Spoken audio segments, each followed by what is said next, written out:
Grand pèlerinage organisé en l'honneur de Mama Rosa par l'Association culturelle et de loisirs des Antillais de Sevran. Ce séjour aura lieu à San Damiano Montichiari la Fontanelle en Italie, lieu de culte et de dévotion envers Marie. Départ le vendredi 16 juin et retour le lundi 19 juin. L'hôtel et les repas sont compris. Prix adhérent 250 €, non adhérent 290 € et enfants de moins de 12 ans 200 €. Infoline au 06 80 70 73 26 ou 06 76 73 83 85. Guadeloupe, actualité. Jour de commémoration des mémoires de la traite, de l'esclavage et de leurs abolitions. Et cette année, Emmanuel Macron ne s'est pas présenté à la cérémonie dans les jardins du Luxembourg. C'est Elisabeth Borne, la première ministre, qui a donc présidé l'hommage. Une honte pour le sénateur Victorin Lurel qui n'a pas manqué d'invectiver le président de la République. Et suite à la rencontre d'hier soir, l'atmosphère se détend au comité régional de cyclisme. Les coureurs et la direction du CRC ont trouvé un terrain d'entente sur la grille de prix dont les lots seront moins nombreux mais plus élevés. Regardez. Un peu tendu au début parce que les coureurs étaient remontés, mais le but c'est de trouver de l'apaisement. Les coureurs se plaignent de certains mots MAUX. Mais comme je dis, le département a fait un effort pour revoir le budget. Et puis les prix vont simplement être réannexés, ça veut dire qu'on va réduire le nombre de places, augmenter le nombre de prix. On a voulu élargir pour que le maximum de coureurs rentrent dans les prix. Mais comme je dis, c'est des prix, comme vous avez pu voir ce soir, ce sont des prix qui sont définis déjà en amont par la fédération, donc on ne peut pas faire notre propre loi. Et puis, comme je dis, c'est des coureurs, c'est des leaders du cyclisme, il faut les écouter, mais il ne faut pas prendre en otage le cyclisme comme ça. Donc, et nous sommes très contents qu'ils aient accepté aussi d'intégrer certaines commissions, que ce soit au niveau de l'homologation, la sécurité, tout ça, aller avec nous en préfecture pour comprendre aussi. Et puis de là, on pourra échanger sur certains points. Mais en tout cas, les coureurs vont reprendre le chemin de la compétition. On est à 3 mois du tour.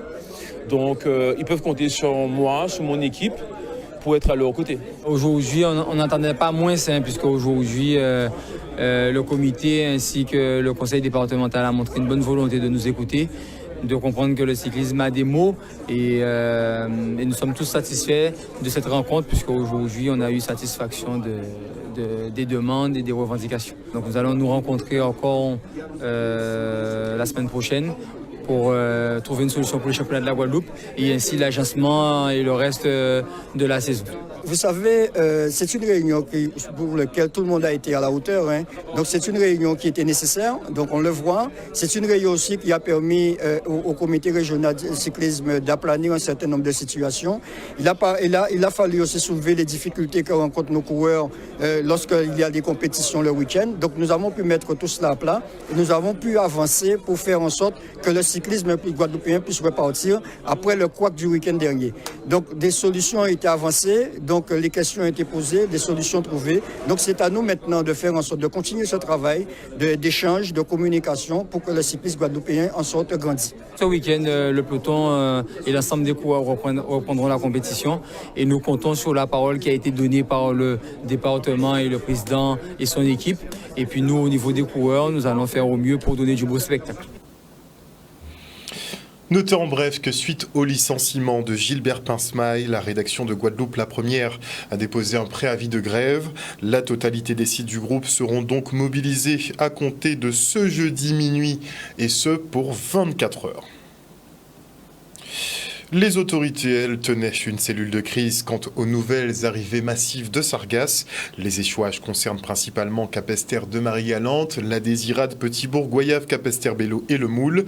Et si un groupement d'intérêt public a déjà vu le jour pour coordonner la gestion des algues brunes, reste encore à mettre en place un syndicat mixte ouvert. C'est ce dernier qui devrait permettre la mise en place des actions de collecte en mer et les barrages déviants dont on parle depuis des années. Le reportage d'Olivier Félix. On est sur une situation qui est relativement d'échouages relatifs cette semaine, mais avec des prévisions qui sont pas très bonnes. Voilà. Et donc l'objectif, c'est aussi de se préparer à ce qui va se passer. C'est à la fois de faire le point de la situation et puis avec l'aide de Météo France, de pouvoir effectivement faire les prévisions d'échouage pour se préparer et adapter ses moyens de lutte et ses moyens de collecte. Les prévisions pour les prochains jours, ce sont des échouages essentiellement sur Capesterre de Marie-Galante, sur la Désirade, sur la côte est de la Grande Terre, sur le Moule, et ainsi que sur la côte au vent, c'est-à-dire sur Petit-Bourg, Goyave et puis Capesterre-Bellon. Le gypse Sargasse, il a été installé. Il a été installé la semaine dernière. Voilà. Et maintenant, opérationnellement, c'est le SMO qu'il faut constituer, c'est-à-dire regrouper dans un seul endroit, dans une seule entité administrative, entité technique, l'ensemble des moyens des communes. Aujourd'hui, chaque commune a ses propres moyens de collecte. Or, il faut pouvoir effectivement, et c'est l'objectif du SMO, du syndicat mixte ouvert, il faut pouvoir mutualiser l'ensemble de ces moyens. Il y a un coût d'entretien, et plutôt que d'éviter que chaque commune ait à charge à la fois l'acquisition et l'entretien et la maintenance du matériel, il faut pouvoir mutualiser les choses. Je sais qu'il y a eu des réflexions, des travaux préalables, mais là on essaye d'avancer sur la mise en place des barrages. On avance de deux façons.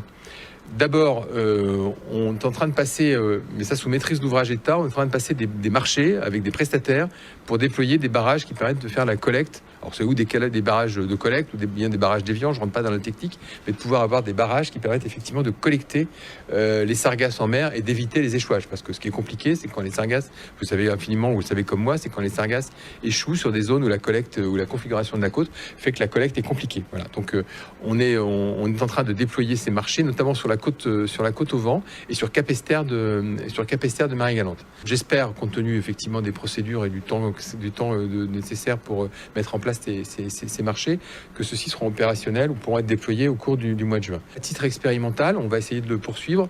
On a déployé une première tentative de barrage sur terre de haut, au Saintes, mais qui sont des barrages qui ne sont pas forcément des barrages faits pour la collecte, le ramassage des sargasses, qui sont des barrages Polmar, donc pour la lutte contre la pollution maritime. Voilà. Mais voilà, donc c'est une expérimentation parce que le dispositif n'est pas un dispositif parfaitement adapté à ce type de lutte, mais néanmoins, ça permet quand même d'éviter des échouages massifs. Pour l'instant, on a un manque de place, donc il faut trouver des sites nouveaux. Aujourd'hui, je ne vous le cacherai pas, on n'a pas des solutions de valorisation de ce type de déchets, qui sont des déchets dangereux.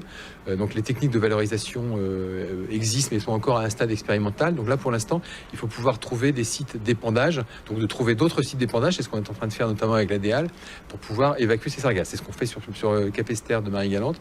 On est en train de financer et d'étudier un nouveau site de collecte.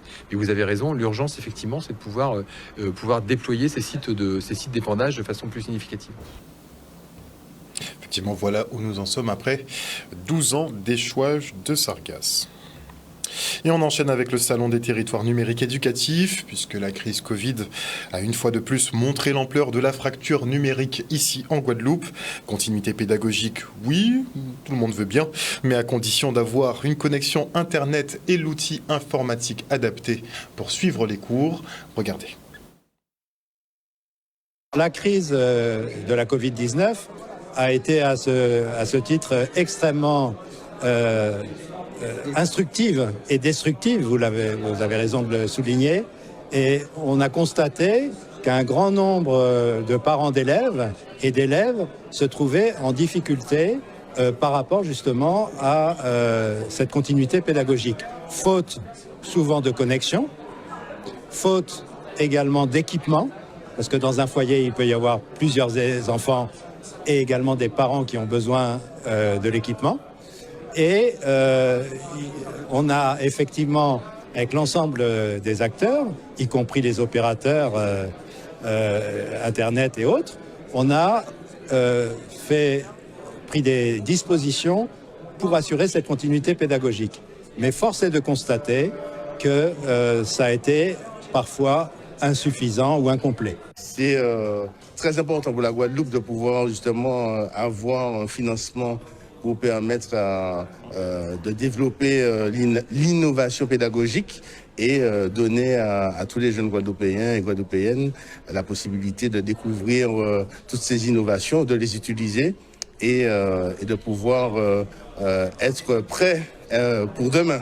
La formation des élèves en fait est un enjeu crucial, les former au numérique, puisque le numérique on va dire, prend une place, en tout cas, a déjà une place très importante dans les usages. Donc, former nos jeunes, justement, à un usage, en tout cas, éthique et responsable est primordial. L'éducation, c'est un des piliers du développement et de la transmission. C'est important pour moi, déjà en tant que papa, de pouvoir transmettre à mes enfants les valeurs, évidemment la connaissance, pouvoir mieux apprendre, mieux être instruit, qu'on puisse transmettre aussi nos valeurs, l'histoire de notre territoire. Et en même temps, sur les territoires qui m'ont vu naître, sur les Outre-mer, être capable aussi d'apprendre les uns des autres et de pouvoir transmettre de la Guadeloupe à la Martinique, à la Polynésie, Nouvelle-Calédonie, Mayotte, qui en a énormément besoin, tous les savoirs, tous les fondamentaux dont les enfants ont besoin pour se développer et accompagner nos territoires qui ont beaucoup de défis à relever. Parlons d'Air France qui lance une nouvelle destination au départ de Pointe-à-Pitre. Effectuée samedi dernier, la première rotation avec le Brésil est une réussite avec 90% de remplissage. Une desserte qui sera assurée une fois par semaine avec les départs de Pointe-à-Pitre le vendredi et les retours les samedis. Regardez.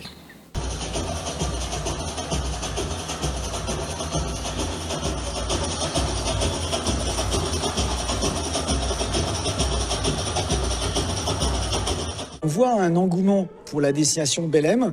On est très content qu'Air France réopère cette ligne à partir du 5 mai 2023. On va opérer de mai à octobre et on voit qu'il y a un enthousiasme. Les clients sont ravis. La première liaison rotation a eu lieu samedi et ça s'est très bien passé. Il y avait un très beau taux de remplissage. On était à plus de 90% de taux de remplissage à l'aller. Donc c'est une vraie réussite pour l'instant commercial. Nous opérons la ligne Cayenne-Belém une fois par semaine. On part finalement de Pointe-à-Pitre, Fort-de-France, Cayenne le vendredi et on revient de Belém le samedi. On opère une fois par semaine jusqu'à fin octobre. On espère que cette offre va rencontrer... Cette offre de siège va rencontrer une belle demande et on voit déjà que la communauté brésilienne est présente sur notre vol. La communauté brésilienne présente en Guyane, présente aussi aux Antilles, est ravie d'avoir cette liaison aérienne et ne plus faire 18h, 20h de route pour rejoindre le Brésil. J'aimerais dire à la population guadeloupéenne qu'on est là, qu'on a toujours été présent pour la population guadeloupéenne et antillaise, de Martinique. On a été présent aussi pour les Guyanais. On a continué nos opérations et on est encore là après le Covid, donc n'hésitez pas à venir sur nos lignes.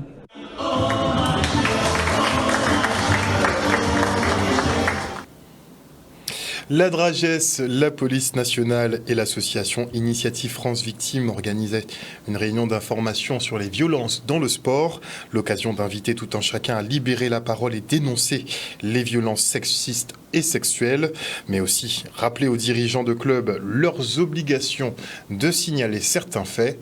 Le reste en images. Ça fait partie des politiques prioritaires engagées depuis la précédente ministre des Sports, Roxana Maracineanu.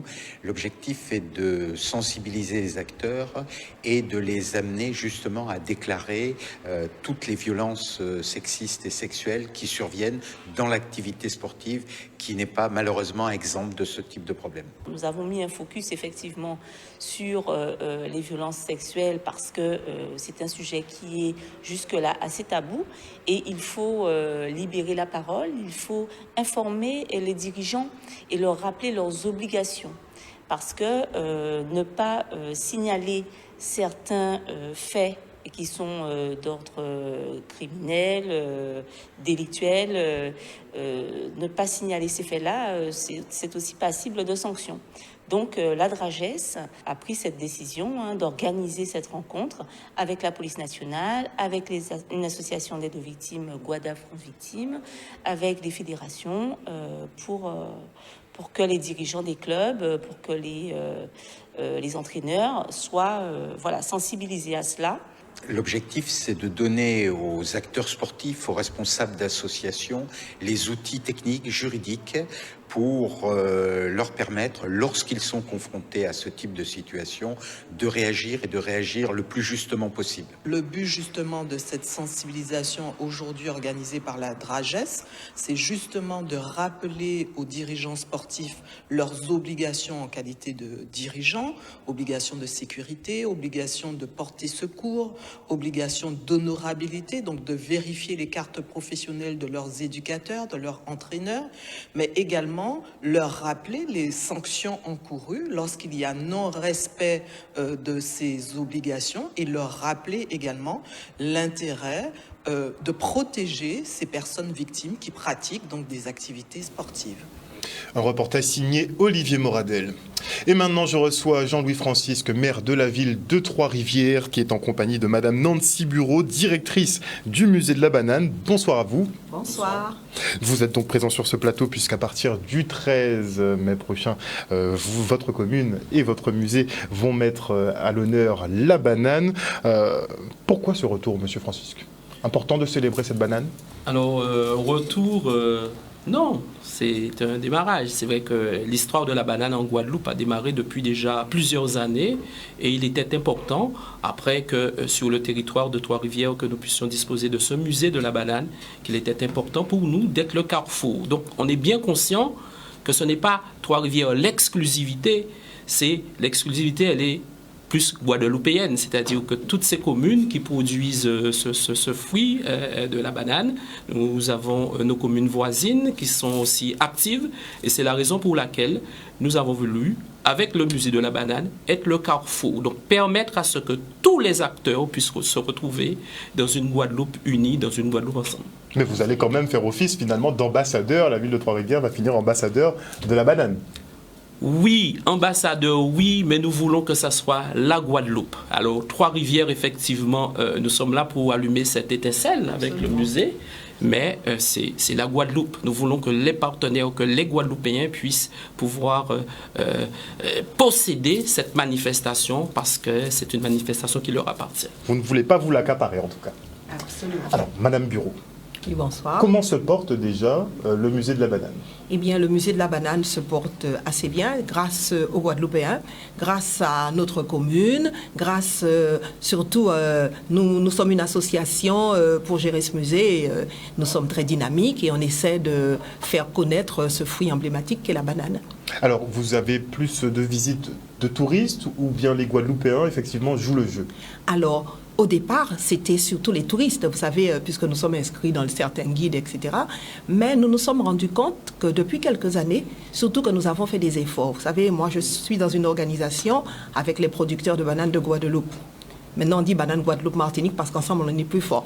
Mais au niveau de notre organisation de producteurs, nous avons décidé depuis maintenant plus de 10 ans de mettre en place des opérations, notamment la banane à la classe, afin de sensibiliser nos petits Guadeloupéens sur comment bien manger, bien s'alimenter. Et on s'est rendu compte qu'au travers de ces actions-là, nous passions dans toutes les communes de Guadeloupe.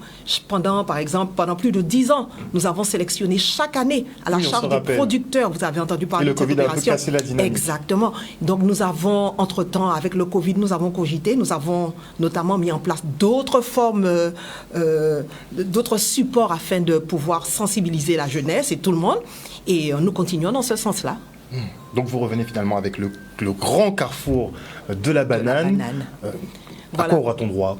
Alors, il y a quand même 3 jours de fête. Hein. Alors voilà, 3 jours de fête, mais moi je tiens quand même à remercier bien sûr notre municipalité, parce que c'est pas parce que le maire est assis à côté de moi, bien au contraire, on sent qu'il y a une volonté de faire partager à toute la population, comme il a dit tout à l'heure, de Guadeloupe, ce projet banane, parce que la banane, vous savez qu'on parlait d'ambassadeurs tout à l'heure, mais je pense que avant tout, tous les Guadeloupéens, c'est comme il a bien dit, tous les Guadeloupéens, nous devons être des ambassadeurs de la banane de notre pays. C'était le projet de banane à la classe. Exactement, parce que nous produisons une banane et c'est un fruit à la portée de tous les ménages. Vous savez, il y a tant de façons de sublimer ce fruit. Et c'est pour cela, enfin, je vais laisser le maire l'exclusivité de parler de notre parrain. Donc les 12, 13 et 14 mai prochains, le rendez-vous est donc donné au Théâtre de la Verdure. Donc ça se passera au musée de la Banane. On va revenir sur la programmation tout à l'heure, mais effectivement, le parrain donc de la manifestation, c'est le docteur Henri Joseph. Bon, on imagine que le choix n'a pas du tout été fait au hasard. Oui, mais vous savez que nous sommes là pour mettre en avant la Guadeloupe. Et quand on dit la Guadeloupe, nous devons faire briller, et qui brille déjà. Henri Joseph, il brille de lui-même. Et il est devenu incontournable aujourd'hui. Et c'est la raison pour laquelle nous avons le plaisir de pouvoir lui offrir cette occasion d'être parrain vraiment de cette première manifestation. Donc nous en sommes fiers. Il va pouvoir nous faire profiter de plusieurs conférences avec M. Aliane, avec aussi Dorothée Bureau. Donc des conférences qui seront bien profondes parce qu'elles permettront aussi bien au jeune public mais aussi au public, à nos aînés, de pouvoir redécouvrir la banane sur d'autres facettes et sur aussi cette banane qui a autant de bienfaits.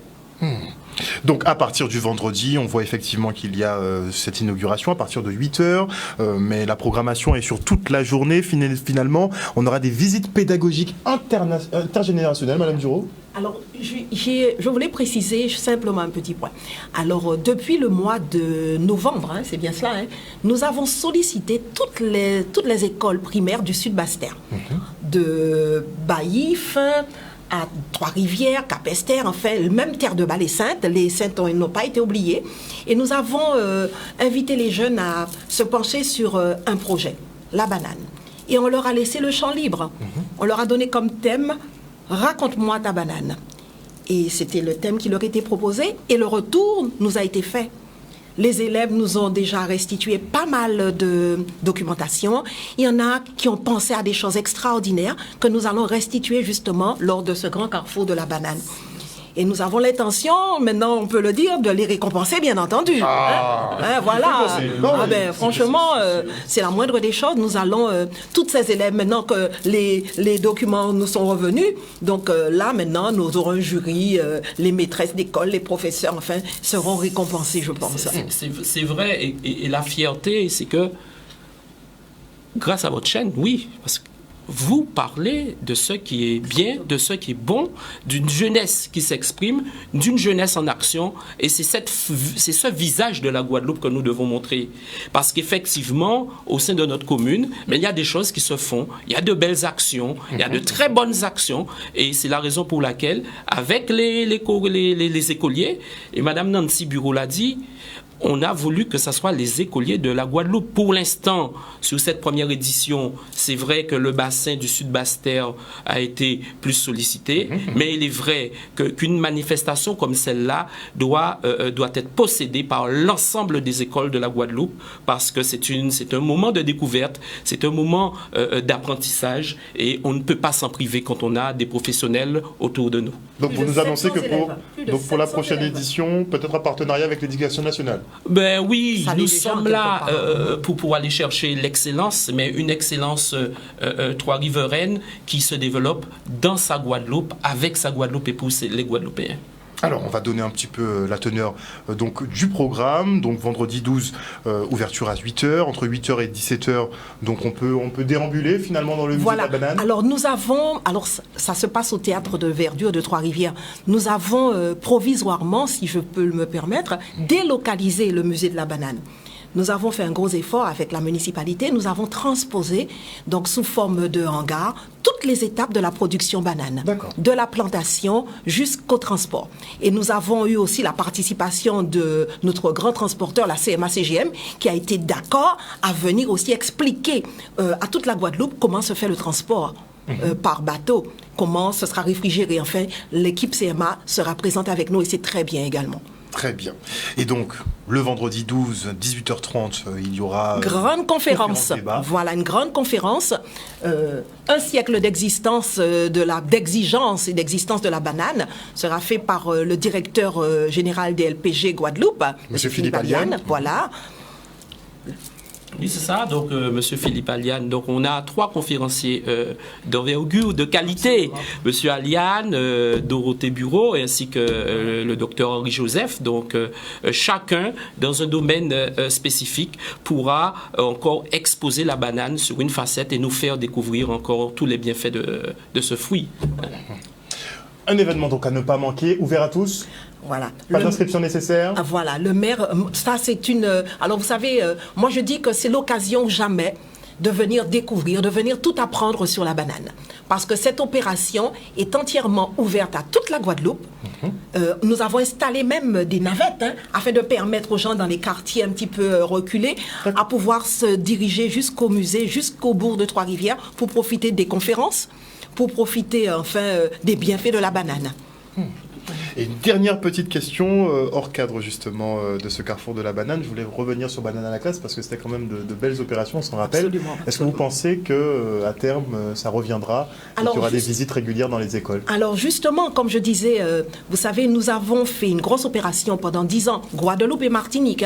Nous avons brassé plus de 10 000 enfants scolaires pendant toutes ces années. Simplement, maintenant, le projet, il a changé d'orientation, il a changé de forme parce que nous avions des supports qui était quand même assez conséquent et lourd à transporter.